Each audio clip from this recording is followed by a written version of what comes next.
Hello, everybody. Andy Jacob here with the .com Magazine Entrepreneur Spotlight Series. Listen, if you love to increase your revenue, if you love to understand what happens with advertising and your business, which is really what it's all about, we brought on a real expert on the show today. You know, when we think about it, we think about what I call authentic advertising. Our CEO, Mr. Travis Moe, the CEO of AdPush Media, really is a leader in what's called authentic advertising. I mean, he has an agency that's worked with so many big companies for high ticket items. It's remarkable. So we wanted to bring him on the show. I'm so delighted that he cut some time out for us today. We really want to pick his brain. We only have 30 minutes, so I want to get right into it. Travis, welcome to the .com Magazine Entrepreneur Spotlight Series. Sweet, thanks. Good to be here.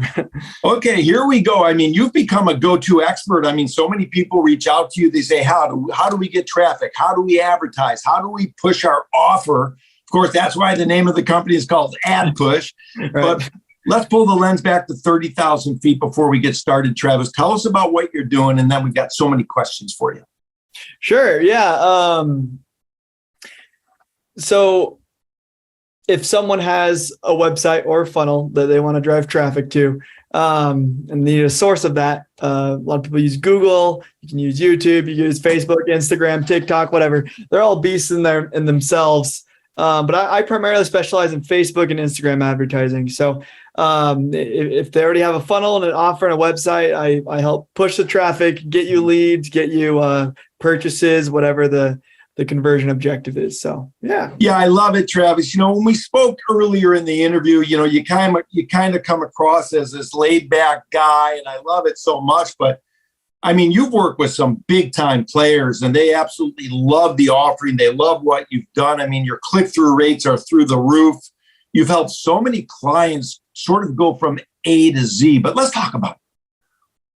Someone hears about you, they see you on a dais, they see you on video, you've got, you know, some great content out there, and they reach out to you, they say, hey, Travis, we want in, we've heard about it.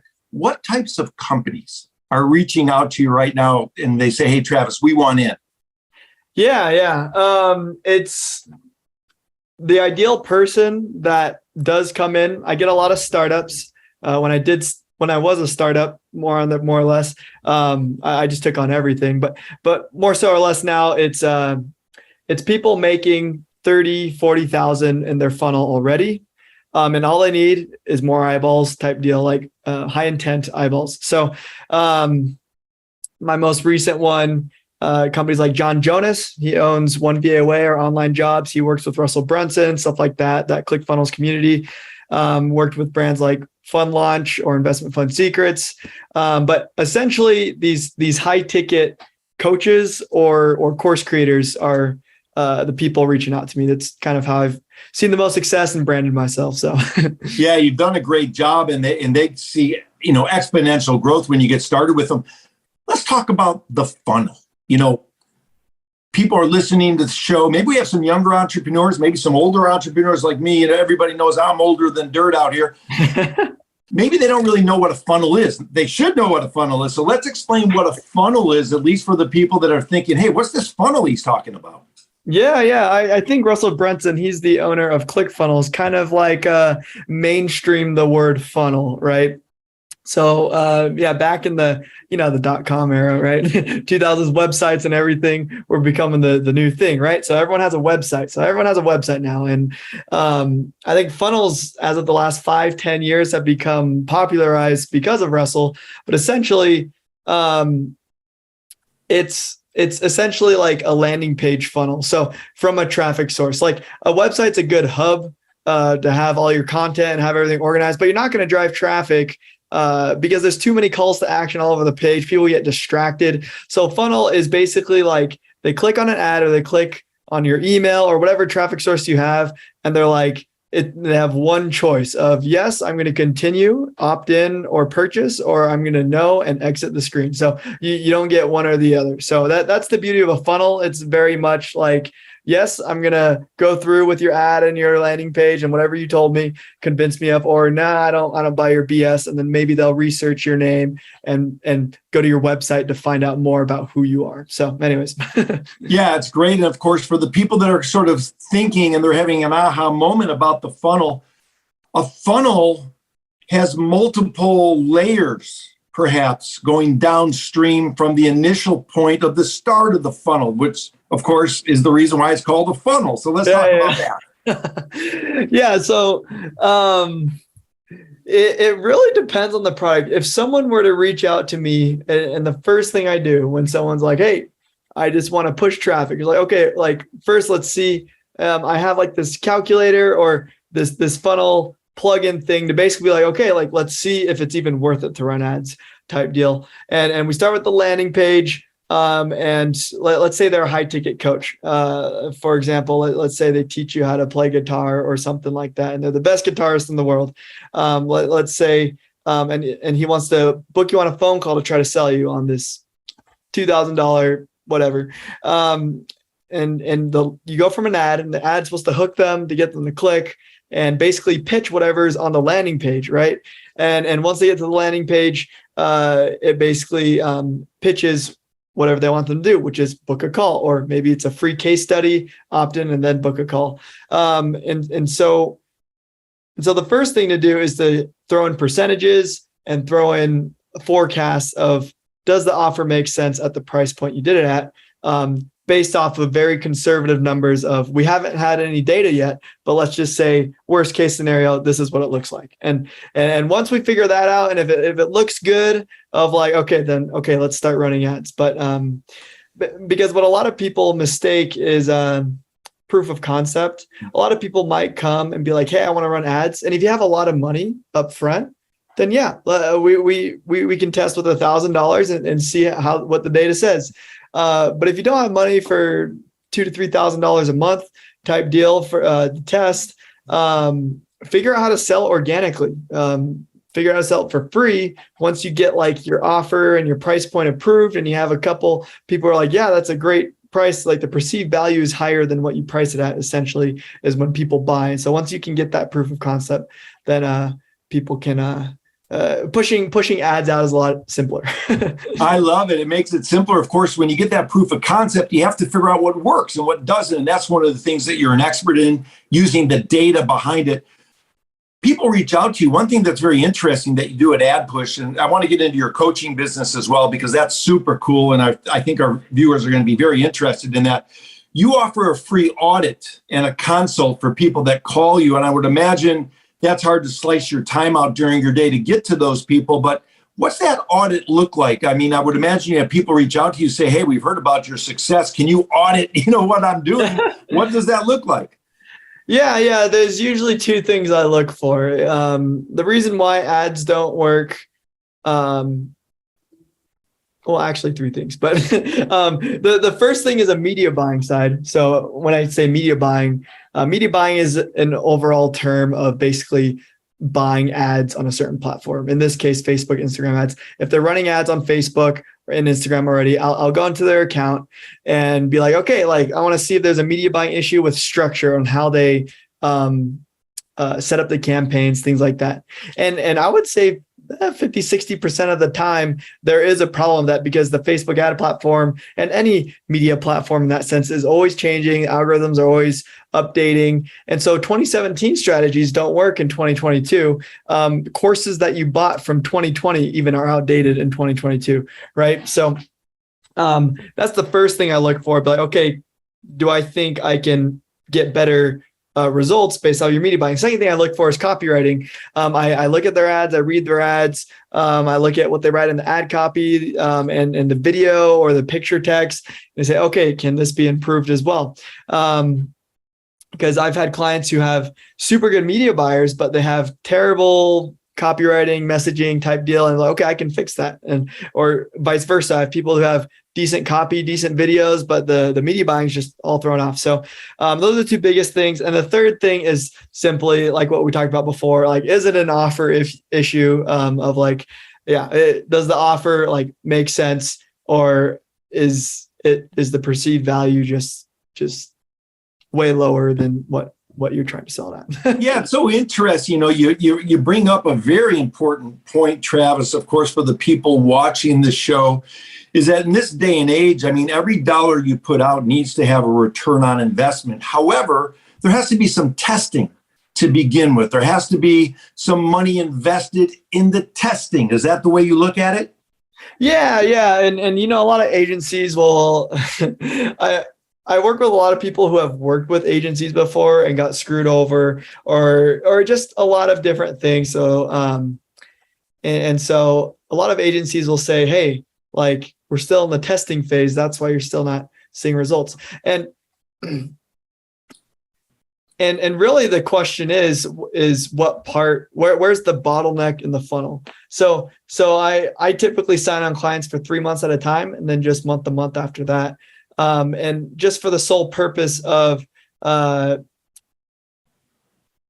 first time you run something, if it's a brand new funnel and it's not proven, most likely it's going to fail, or at least not perform as you'd hoped. And so within those 3 months, from a week to week and month to month basis, the whole goal is basically get the data and be like, okay, is it an ads issue? Is your cost per click crappy? Or is your landing page conversion rate pretty sucky? Or is your booked call rate pretty junky? Or does your webinar suck if you're selling like a course or something like that? So making sure you're tracking every step of every process gives you the actual data of like, hey, does this, like what's wrong with your funnel? Because after the 3 months, it's not, some agencies just say, hey, we're still testing, but it's like, what does that mean? It's more so on the lines of, okay, which part can be improved most to increase sales type deal. So. Yeah, I love it, Travis. Of course, we talk about these click-through rates. You mentioned, of course, just now about the testing, and now you want to test and see what the click-through rates, see where they land. Sometimes we have stories of people getting, below a 0.5% click-through rate, or, less than a 1% click-through rate. And in some circles, people are trying to get a 1% click-through rate. But in your particular case, the people you work with, they experience, much better average click-through rates across all the ads that you help them with. How important is it, to sort of monitor those click-through rates to understand whether the messaging is right or wrong, or whether you have the right sort of offer? Yeah. I mean, number one thing to look for is, are your ads getting purchases? So, for example, cost per click, you can get that super low. I can run like a link click campaign and get 10-cent clicks versus $1, $2 clicks, but is the intent there? So first thing to look at is, okay, even if the cost per click is high, is it getting purchases? Second thing to look for is, okay, if the cost per purchase isn't totally there yet, is the cost per click at least good? Or if it's getting a couple purchases, but it's not ideal, but like, is cost per click good compared to the others? So it's really just starting at the end of the funnel and focusing on those stats first. But obviously if those aren't there at first, keep going down. So like, what's my cost per lead? And then what's my cost per click and click through rate, things like that. So, sorry, I forgot. Did I answer your question? You did. You did, Travis. You did, because obviously when you test, you want to watch the click-through rate. You want to watch the messaging. You want to watch what happens. But click-through rate is meaningful if it leads to sales, and that's one of your expertise. Click-through rate that doesn't lead to a sale doesn't really mean much. It might give you some indication of what's happening with the messaging, but maybe it's telling you the messaging is wrong because the people aren't buying. And one thing I really like about what you're doing, Travis, I want to get into the weeds a little bit here because, I'm a little geeky with this stuff. You also coach. I mean, you do such a great job. You don't promote your business that you have, 10,000 employees. I mean, when people look at AdPush, they get you. And not only do you do the work to get them the results and the ROI that they're expecting, which is powerful, but you also coach. You also like to mentor, and that's part of your program and offering as well. So let's talk about that coaching program a little bit.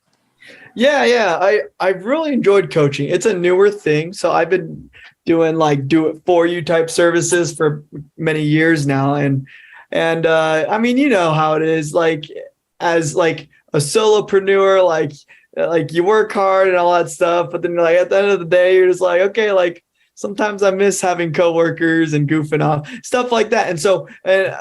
And so coaching, I used to be a guitar teacher full-time in college, all that stuff. And I loved just being with the youth and even with adults and stuff and just teaching them. Like I've always enjoyed teaching and everything. I'm like, okay, like I've done this for people for years now. It's like, I know I have proof of concept. I know how to get them there. I've never really had total confidence in my ability to teach, but I was like, oh, let's just see if it works. And so I've been doing it for 6 to 8 months now. And I've loved every second of it.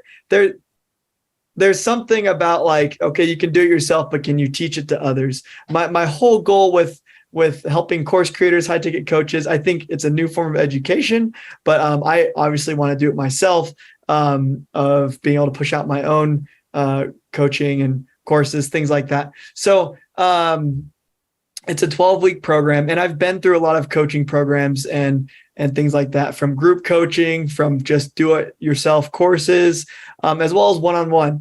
And I spent, actually last year, I spent close to 40 grand. That was before I got married. So now that I'm married, I don't spend as much, but anyways, but I spent close to 40 grand last year on coaching programs.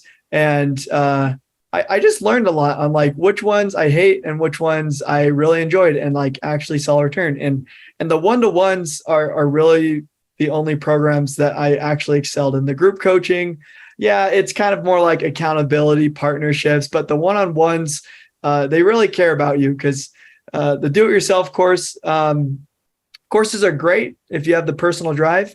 I would say 80% of the time people buy a course and forget about it after a month.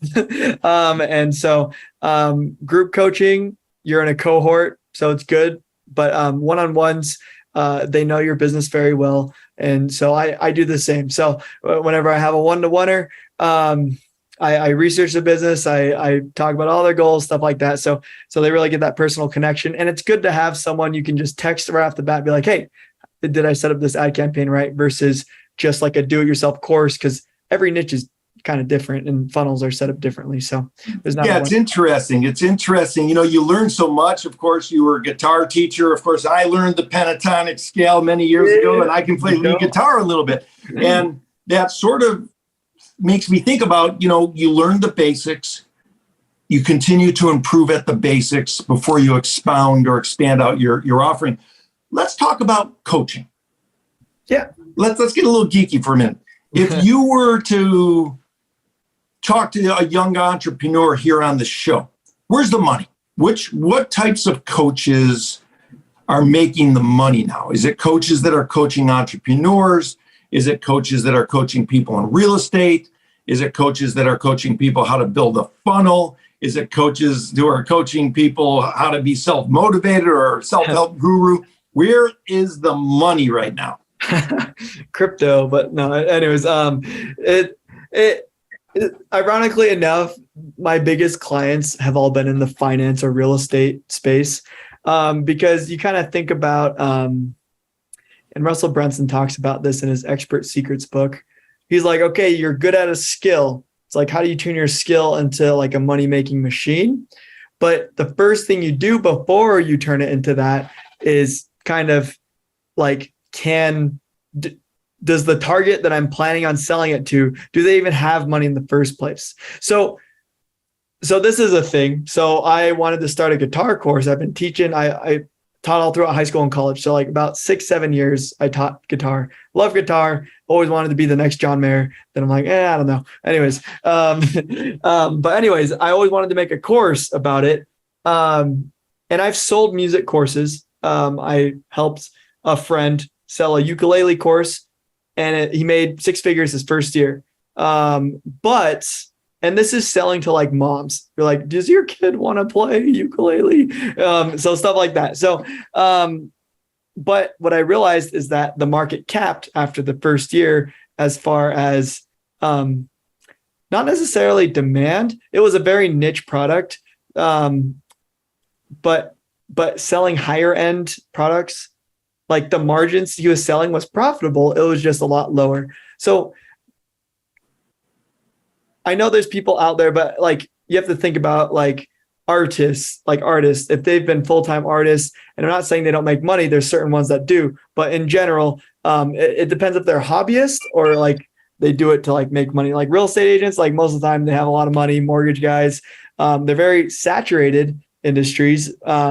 But as far as like the creative side or hobbyist side, I help the guy sell a course on how to get started in first person view drones. So like kind of like you look through goggles and you drone that. So like a lot of people are videographers, but they do it as a hobby type deal, or people are just getting in the hobby. It didn't sell as well and profitable as people who already had money, which is funny because let's say you're selling funnels, how to build a funnel. You're selling marketing to marketers, or you're selling real estate courses to realtors. So it's like these guys, it just seems kind of ironic, but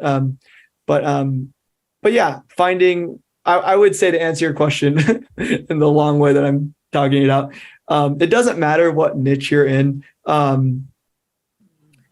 Just be aware of your market. And if you're selling a hobby to hobbyists, be aware of, do they have money type deal. I love that. I mean, it's so simple, but if you're an entrepreneur, rewind what Travis just said. That was sort of a little mini Harvard MBA. I mean, yeah, you may be great at something, and yeah, you probably could do a great job teaching, if you like teaching. And yeah, people will be receptive to it. And yeah, people will want to learn about it, but do they have the money to pay you? I mean, that's exactly. So great. Yep. It's really, really great, Travis. I love it so much. Let's talk a little bit before we let you go about entrepreneurship, because obviously we have some younger entrepreneurs watching the show. Maybe they're having a tough time. Maybe they're on their entrepreneurial journey. What can you share with the younger entrepreneurs watching the show? You're young yourself, about what it takes to get through a tough time as an entrepreneur. Yeah, I mean, completely transparent. I started a year and a half ago full time, right when I graduated college. I was side hustling all throughout college and trying to learn marketing and stuff like that. But the biggest thing that helped me be able to scale so fast, of like a lot of people in the media buying space or in the agency space see burnout really quick. And I've had friends who are just one day, they're just like, oh, I took some marketing classes. I'm going to go start a marketing agency, or like, and they'll gather partners, they'll try to get investors or bootstrap the whole thing. And then that's why people always say like so many companies fail off the bat, because what helped me the most is I worked for a guy my last year of college. He used to be the ad buyer for ClickFunnels and stuff like that. And so I kind of just followed him, and I was his only employee. I just kind of worked on by his side for everything. And he kind of taught me how to think like an entrepreneur, and he was paying me for it. And I didn't have the money to invest in expensive coaching and stuff like that. But he's the one who really kicked me off my boots. So as with anyone, like, find a mentor first. And courses can go away, but like a one-to-one mentor can answer more questions than any course can teach. Because this past year I've seen feast or famine, and it wasn't as of recently, where you kind of like figure out your niche, figure out what you're doing, and within a year investing in all these coaches, like making what, $2,000 a year to now what, 13, 14 grand a month type deal within like a year's time. So like the goal was 6 figures in the beginning. And it's like, if you found someone like my mentor who was already making $500,000, I was like, I'm just going to follow everything you're going to do. And he got me there super quick. So before being an entrepreneur, and people can make it just on their own, but like, I would suggest either working as a wingman or an assistant to an executive or CEO, with someone with the same dream as you, the same lifestyle. I never wanted to make a big company. I just wanted to be the dad who goes on vacation and eats barbecue whenever he wants. So so that's kind of my goal. Like, how far can I get by myself? And this guy has made it to $500,000 a year by himself. So I'm like, why can't I? So that's kind of the advice I would give young dudes is find someone you can work for and learn everything before, and side hustle on the side while you're working for them, and then jump full-time into it versus just full-time without any experience. It's great advice, Travis. I mean, it just makes all the sense in the world. Surround yourself with people, surround yourself with a mentor or mentors. go to work, maybe do a side hustle. And then maybe once that side hustle starts making as much as your regular work and you feel that you've learned enough, then you switch it over and go full time. I have one last question for you, because I would be remiss not to ask it, because someone who I spoke with telling them that you were going to be on the show, they wanted to know about online coaches and course creators. They wanted me to ask you this.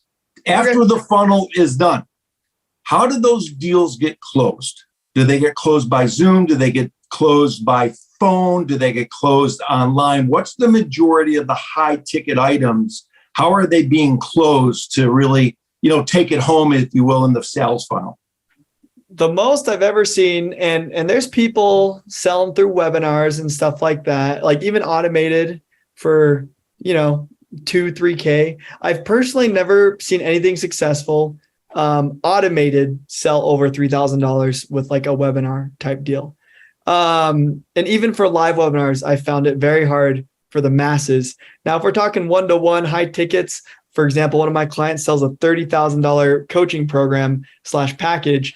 And his is he has a ton of setters and appointment setters and callers, and it's all through phone call and Zoom. But most actually through phone call. The old school Wolf on Wall Street method, but a lot of people love the phone call method, and I think it still works great. Zoom's the kind of the new thing, but like anything above $3,000, I would say sell over the phone, one-to-one, a lot easier. I love it, Travis. Wow, so much information inside your head. Of course, AdPush Media is doing such a great job. You have countless clients. The reviews are phenomenal. Your click-through rate percentages are awesome. You're putting a lot of money to work for a lot of people. You have the coaching program. I don't know if I'll be able to book you again. You're so busy, but if I do get a chance to book you again, I want to talk even more about the funnel and get really deep inside it, because I'm kind of geeky about that funnel. I love learning about it. I love knowing about it, and having, one of the preeminent experts on the show with regard to this type of a funnel at AdPush Media has really been remarkable for me, Travis. So I wanted to thank you so much for coming on the .com Magazine Entrepreneur Spotlight Series today. Awesome. Thanks.